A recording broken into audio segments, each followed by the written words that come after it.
with networking. We started talking about networking. Really, we've been talking about networking since the beginning. And we are having you guys do 2 informational interviews. I just wanted to make sure you understood the connection between the informational interview, which is separate from your mock interviews, right? Your mock interviews are designed to help you get comfortable with the interviewing process and even more specifically, understand the nuances of interviewing in general. Whereas the informational interviewing is essentially about 2 things. One, letting you learn more about your industry, and more specifically, getting you comfortable with networking. Networking is going to be a key component of your career. Some of you may say, well, man, that sounds like it's all about who you know. Anybody ever heard that phrase before? I know most of you have, but give me a quick thumbs up. How many people actually believe it's about who you know? More so than, I guess, not. Anybody believe that? I know. Gosh diggity doggone it. Well, let's catch this stat. 70% of job seekers find success through connections. And I know some of you may say, what does that mean? What does that mean? Well, it kind of means it depends on who you know. Now, why is that an issue or not an issue, an opportunity for most of us? That means that companies tend to fill jobs based on referrals, 70%. That also means that approximately 70% of jobs never even make it to Indeed.com. There are some of us that feel like, man, the news says, the job market is great. And then you hear other people say, well, I can't find a job anywhere. Give me a thumbs up. How many people feel that the job market is good right now? Give me a thumbs up if you think it's good. Or, nobody. What about if you think it's not so good? Give me a thumbs up. Yeah. I think the consensus may be that it's not so good. So I'm going to give you a little hint. And I'll be honest with you, I'm not an economist by trade, even though my background is in finance. I'm going to tell you this. The economy is good only because of specific industries. So if you think of, and that's like the same thing that they say about, the average America is so wealthy. You guys hear that all the time. America is so wealthy. But what they don't tell you is if you were to take away the top 5% of people like Elon Musk's and those types out of the equation, and then you do the average, it would be really, really bad. So there are certain industries where people are doing really, really well. But if you extract out the top 5%, things look a little different, right? But no one wants to talk about that. Only thing that they care about at the macro level is what it is overall, not necessarily how it trickles down to the average person. So you have to be careful with, those types of, statistics, do your research in your industry to know what is really happening in your specific industry, in your region. Because if you just watch the news or listen to those stats, you'll get confused thinking, oh my God, we're doing really good or we're doing really bad. If you watch Bloomberg or any type of, news channel, economic news channel, financial news channel, they'll make it seem like things are going great. Well, it's just because, if you're investing in the IT finance industries, which are typically global, yeah, they're doing great. They're global, but that doesn't necessarily mean that it's trickling down. So how do you get around this phenomenon of having access to more opportunities. You have to network. You have to network. And here's the thing, it's not like, oh, the good old boy system where you have to learn golf and, join a program or that type of weird thing. No, networking has everything to do about just making casual connections. For example, everybody here is a casual connection. Some of you may not even know one another, but you've seen the names pop up, right? You've heard people talk. Maybe you may be somewhat familiar with the people in your program, the people on your campus. Now, watch this and tell me if this is not true. If every last one of you guys got a LinkedIn account, which you'll be doing today, and one of you reached out to the other person, let's say 6 months from now, a year from now, and say, hey, Christian, I see that you guys have a position at a company that you just posted. Do you mind passing my resume on? Christian, would you do that? If I was like, hey, this is Ayana. We were in Southern Tech together. I see you guys have a position. Give me a thumbs up if you would do that, Christian, if you're listening to us. See, yeah. Christian, are you there? Or anybody, give me a thumbs up if anybody in this class were to reach out to you and say, hey, we were in class together. You might, and look, you don't know this person. Like, you don't need to know their social security number and how many dogs that they have to say, hey, no problem. You don't have to know a person that well to network, right? Because remember, this is a professional relationship. It's very different from a social relationship.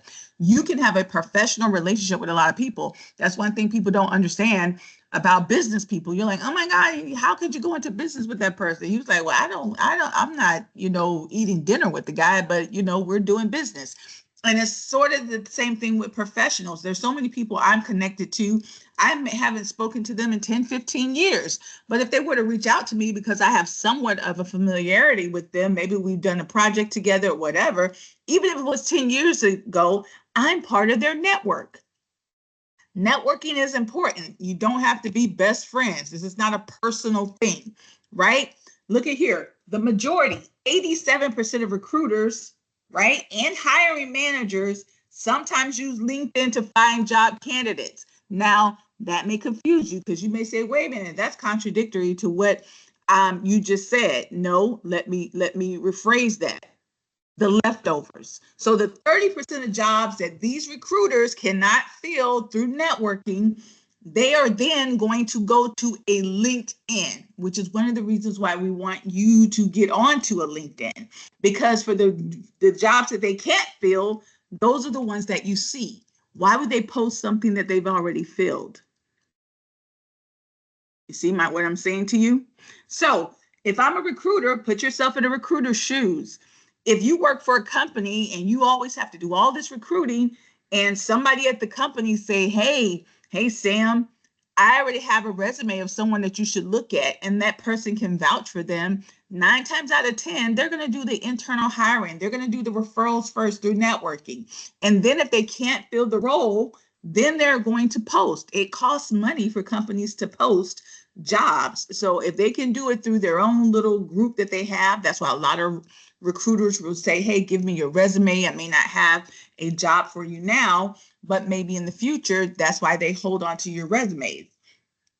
But for that remaining 30%, that is what you're seeing on a LinkedIn, on an Indeed.com. So yes, it still is important to go to LinkedIn, because if you don't make the 70% cut, then you're going to try to make the 30% cut. But we all know what happens. And this is why people say, oh, it's so hard to get a job. You are competing with everybody else that's running to LinkedIn or Indeed.com to get 30% of the jobs that are left over. And I hate to say left over, but that did not get filled via, a referral.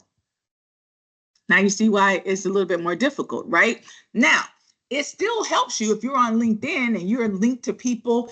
And when you are linked to people, you get to see the threads. And this is why you want to link to businesses. You don't have to link to a bunch of, personal people, although I encourage you to, but you can connect to different industries. They're going to post when they have job opportunities, right?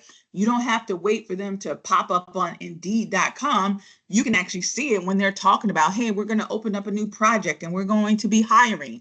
Even if they haven't started the advertising for hiring yet, via like LinkedIn also has, job opportunities. They haven't posted the job, but they're talking about it. If you're connected to them, this is how you're going to find out. It's like playing telephone. If you don't know, then you're going to be out of the loop. So the only way you can be in the loop is if you network. Does that make sense, guys? And networking is just all about knowing what's up, right? You need to know what's up in your industry. You need to know what's happening. And that is what networking is all about. Now, why is it important for you to really pay attention? And we talked about this when we did our resumes, with those keyword searches and making sure that your resume matches those. Because guess what? Because when companies do use LinkedIn, they get a lot of applicants because we're all competing for the 30% left over, right? So they're getting hundreds, sometimes thousands of resumes. They're going to use an ATS system. What is an ATS system? It's called an applicant tracking system. And what do you think that system is doing? It's going to filter through those resumes and look for keywords. And if you don't have keywords on your resume, you can be the best candidate. Trust me, you could be the best candidate. But if you do not have those keywords, then the computer is only as smart as the person that is doing the programming. If they don't see the keywords, that computer is going to put you in the decline file, and you're going to get an automated email saying, we're sorry, you're not moving forward. A person hasn't even looked at your resume. That's bummy, right? A lot of companies use it. So what's the downside of a LinkedIn and Indeed? And, when it comes to, being compared to networking and having someone pass on your resume, is making sure that those keywords are there, because you don't know if the company is using an ATS system or not.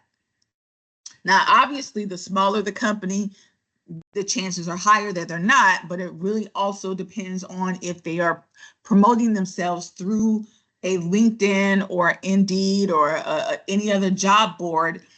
They're probably going to get a lot of applicants, and so they may use a system. So you just never know.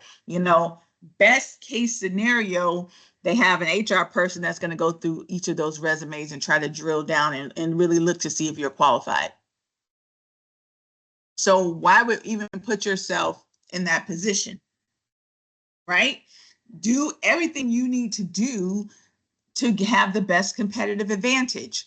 I tell people, one of the reasons why we want you to do the research is because we want you to go to the company's website, see what those job postings are. Sometimes companies will post the jobs on their website before they even post it on a LinkedIn or an Indeed.com. That's why it's so important for you to know your industry. That's why it's so important for you to know what companies are in your industry. Know who their competitors are. All right? Because guess what? If they're not hiring, maybe their competitor is, because maybe they didn't get the contract, but the other guy did.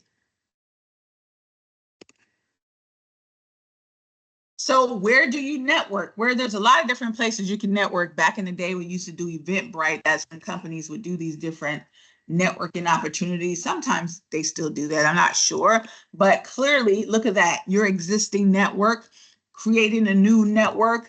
Like I said to you, giving your resume to recruiters. There are a lot of recruiters on LinkedIn. Giving your resume to them, and staying in touch with recruiters as well.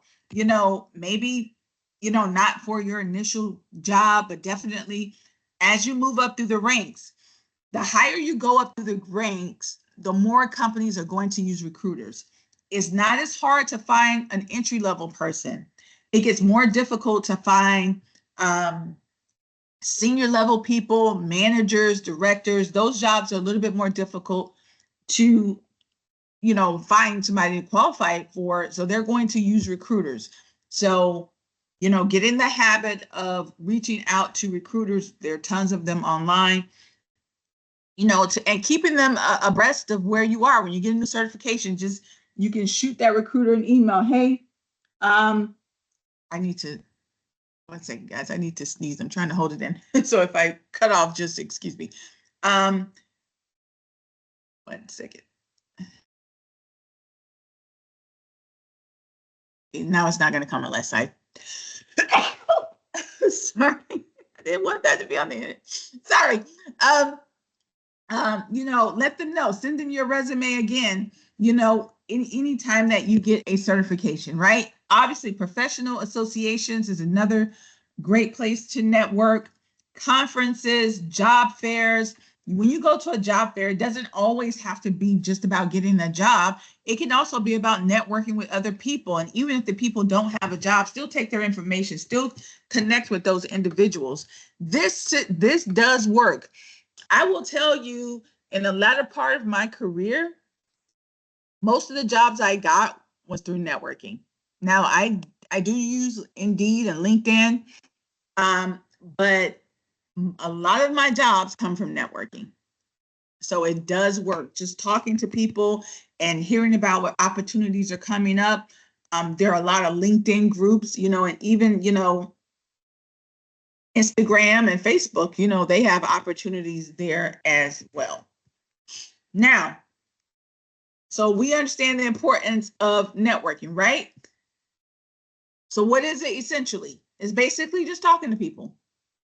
That's how you're doing it. You're talking to people and you're talking to people about your career. That's the great thing about networking. You don't have to make it personal. If you want to say things like, oh, me and my kid is on the same soccer team, it's not an interview. This is, networking. So you can talk about personal stuff. Oh, we go to the same church. Oh, we grew up in the same neighborhood. Oh, we went to the same high school. Those are all great, starters, to start a relationship, a professional relationship.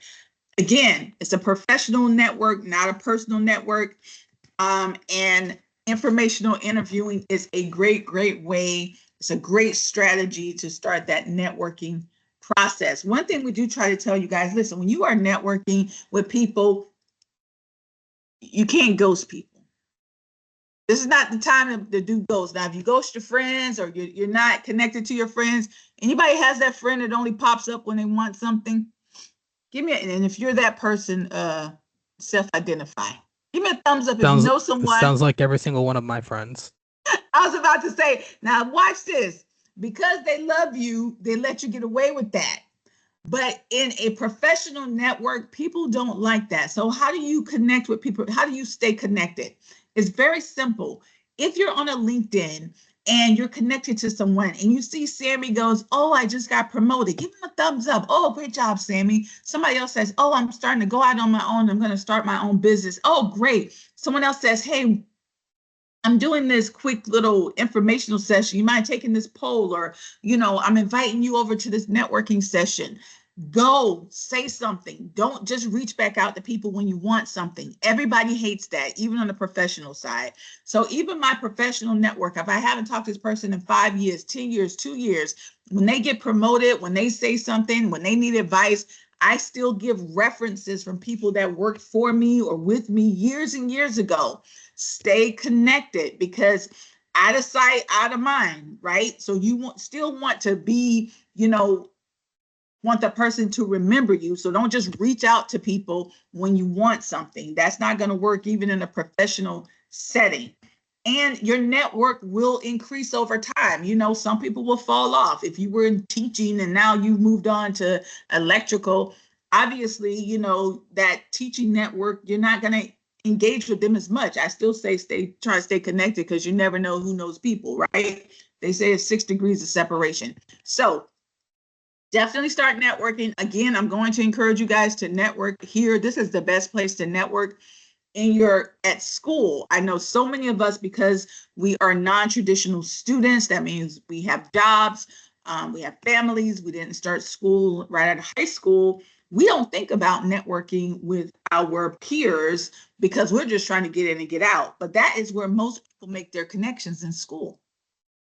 If you think about all the famous business people, right? Steve Jobs, Facebook guy, Meta, whatever it is now, Amazon, all those people started at college, people that they know, Hewlett Packard guy, everybody, so don't discount the people that are sitting to the left and to the right of you.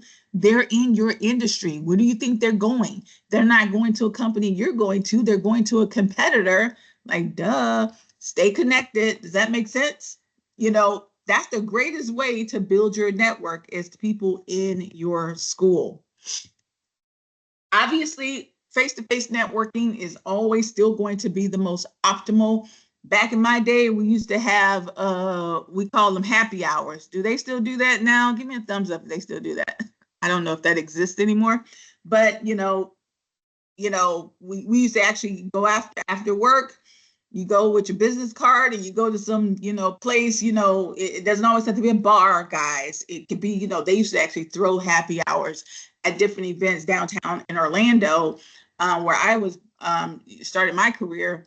And you would go to these events for an hour or two and make connections, so that is still the best way to do it, because people get to feel your energy and you get to have more, personal connections.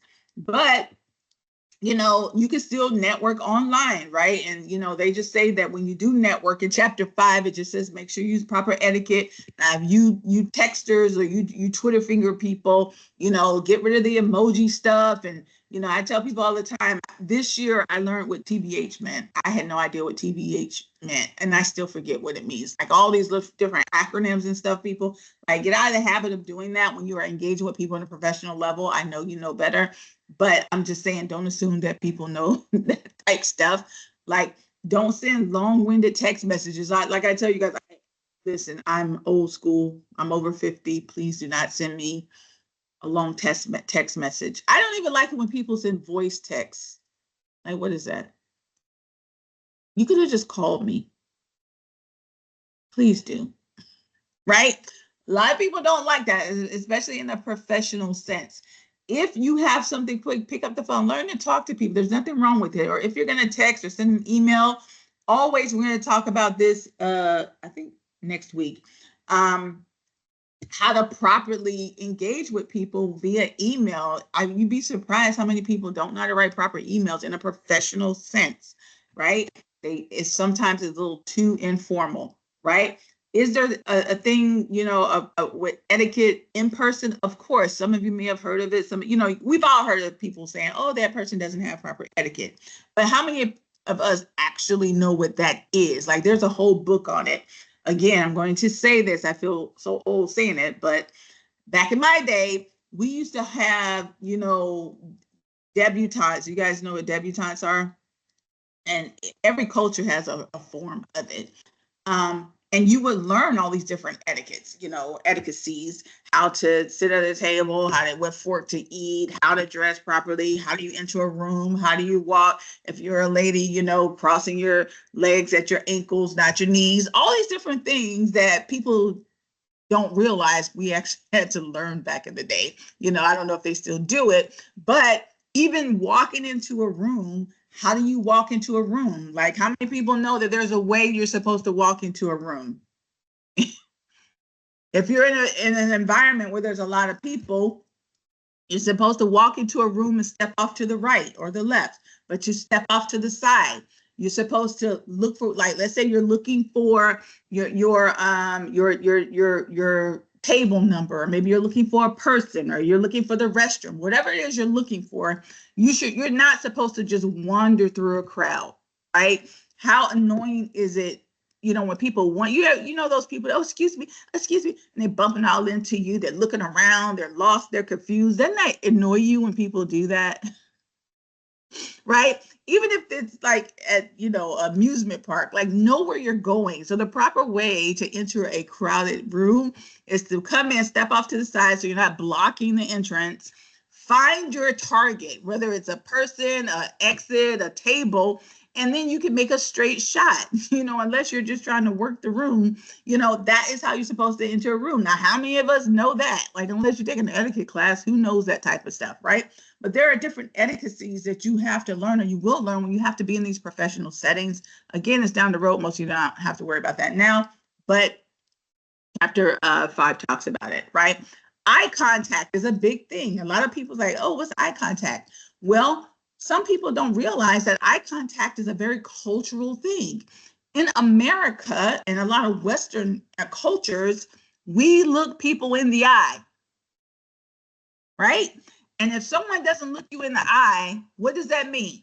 Somebody tell me from a Western culture, what does that mean when someone doesn't look you in the eye? When they speak to you, what do we think?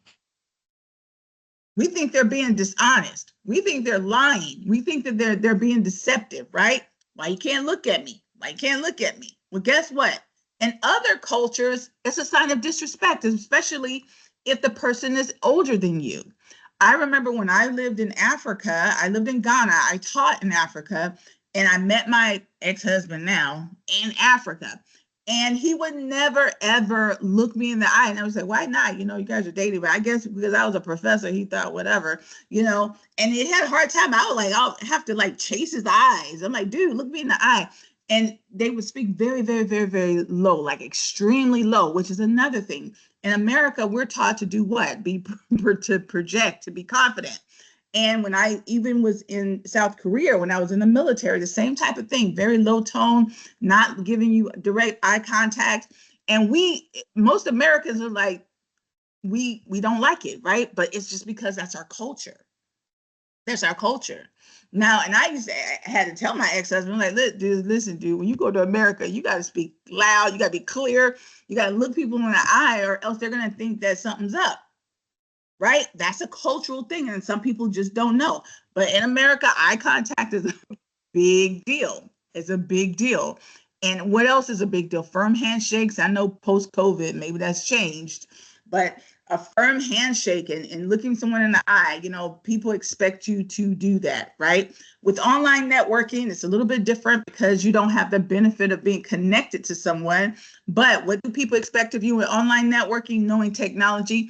It's a poor look if you're getting onto something and you're fumbling and you're like, oh, something's wrong. Oh, problem here, problem there. Even though we know that happens, but people judge you when you don't know how to use technology when you're doing online networking. So don't be that person. All right. We know it happens, right?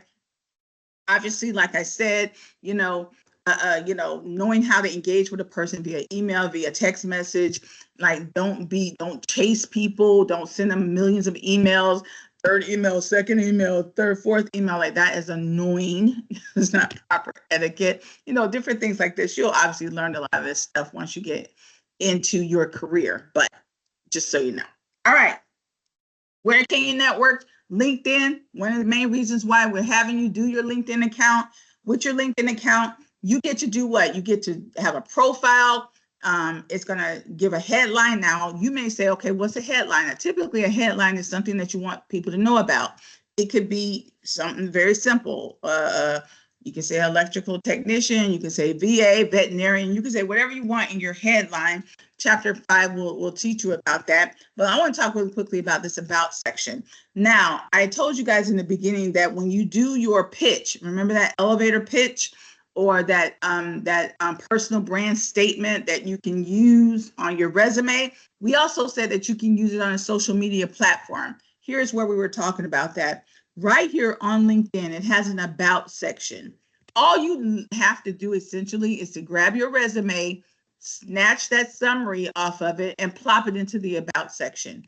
The same thing with your experience and education, because LinkedIn really is a portfolio of you. So it basically takes your resume and it puts it in electrical form. That's a electronic form, right?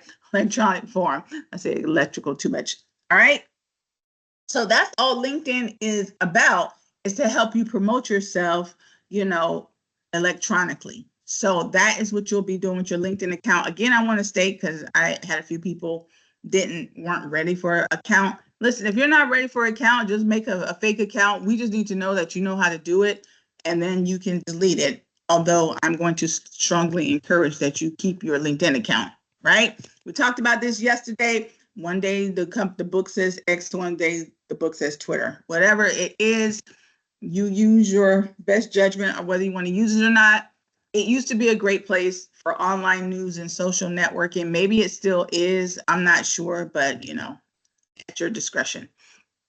Instagram is another great place. Like I said, the best way to use these guys is to do filters, filters, so that you can get pertinent information. Remember, garbage in, garbage out.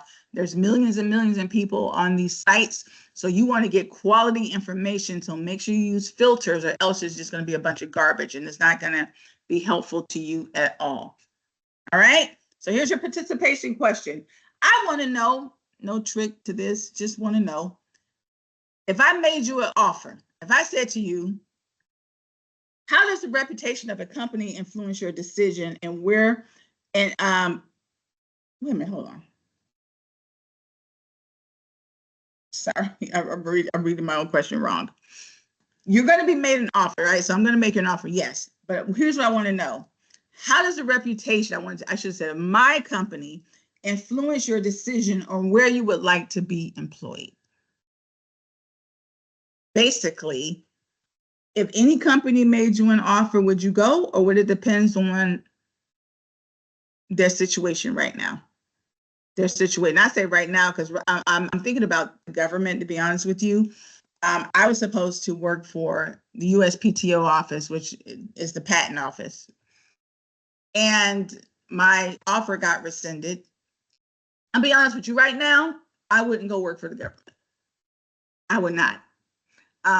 Yes, I am in my feelings as a veteran, and I feel like I don't appreciate the way we're being treated, but I just don't feel it's stable right now, right? So who offered me a job would matter, right? So that is the question to you.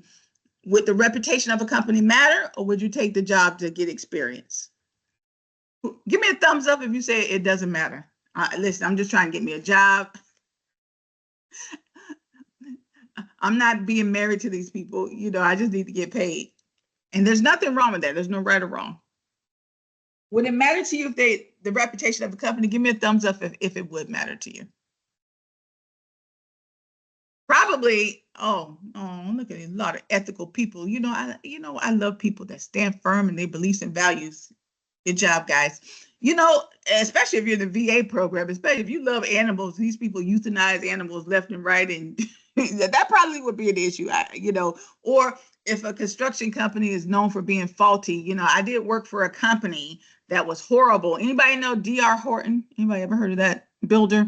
Like, don't ever buy a house from them. They are horrible, honey. You want a piece of crap house, and hopefully none of you guys have a D.R. Horton home. But the things I saw at that company, so reputation does matter. Okay, thank you. I had to catch myself. Terrible. Lennar, right? Same one. Terrible. Lennar, right? Yeah. I don't want to. Yeah. So at your own discretion, right? It's not like until you don't really know until you work for someone. But I worked for them really short period of time, and they were like I was on the sales team, and they were trying to make a close, and it's like, you guys, we're trying to close this home. We need you guys to get out of your sales clothes and come run and help us paint and help us do this and help us do that. I'm like, what? I'm not going to be working here very long, right? So you just never know, right? Sometimes people's reputation does matter. So I just want to know, does it matter to you? Does the ethics matter where you work? That's your participation question for today. Please remember, guys, we do not have class tomorrow. Tomorrow is a holiday and my daughter's birthday, by the way. So we are off tomorrow. We're coming back on Monday. But here's the thing, very important before you jump. Your final is available. All assignments for week 4 are available starting Friday. Friday. That means you have access to your final. You have access to work from Monday, Tuesday, Wednesday, and Thursday. Next week is a short week. So we are making you guys aware of that. You do not have to wait till Monday to start. You don't have to wait till Thursday to do your final. I'm not telling you to do it early, but I'm just saying to you it will be available. All right? All right, my friends, let me go ahead. If you don't have any further questions, I see someone's trying to get back in. Okay. Let me stop the recording for anybody that may have any further questions.